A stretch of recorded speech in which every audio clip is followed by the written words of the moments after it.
Гробелар се разминава и един на нула! Един на нула! Браво,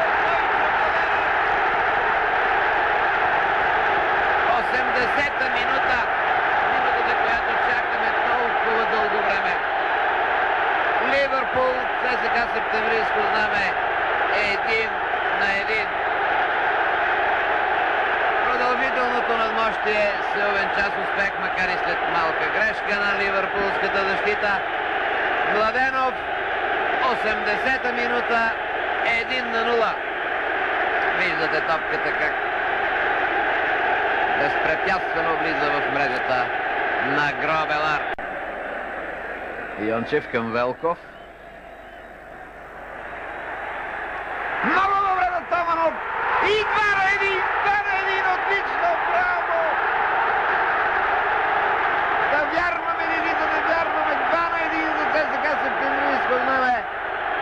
В 101-та минута на матча, прекрасно изпълнение на Безински, струва ми се, не мога да ви кажа в този клуб от играчи.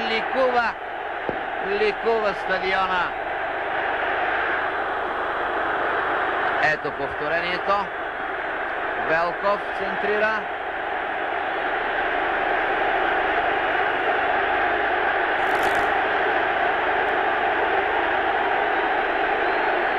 В този момент няма значение кой е автора на гола. Важното е, че е 2-1 за ЦСКА Септемврийско знаме.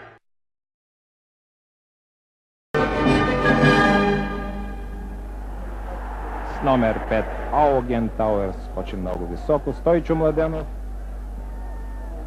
Добре, чудесно центрира. Великолепно подаване на Стойчо Младенов. Георги Димитров, ако не греша, неочаквано изскочи от дълбочина зад гърба на белите на Байер и 1-0 в седмата минута. Седмата минута, да, Георги Димитров, капитана, поведе своите. Да видим повторението. Много добро подаване на Стойчо Младенов, малко неочаквано за отбраната на гостите, а като че ли за всички тук на стадиона. Едно много успешно начало. Браво, браво Димитров! И той аплодира, видяхте паса на Стойчо. 2-0 Йончев в 12-та минута.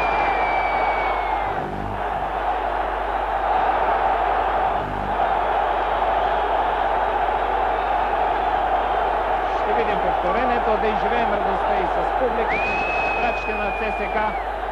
Едно класическо, едно повторение, което ще ни донесе още веднъж радостта, не само от гола, но и от голямото умение при изпълнение на този пряк свободен удар. Киримов. Велков, Рочев, добър пас към Стойчо Младенов. Туска, да, правилно. Съвсем категорично Стойчо Младенов премина защитника. Защитника беше принуден да го спъне, вече когато топката беше далеч от него. Ето вижте повторението. Стойчо Младенов му избягва и защитника в желанието си, може би с шпагат, да избие топката. Препъна Стойчо Младенов. Ламбер е категоричен, топката е на 11 метра пред Мюлер, а зад топката Ради Здравков. 3-0 в 18-та минута. Браво, армейци!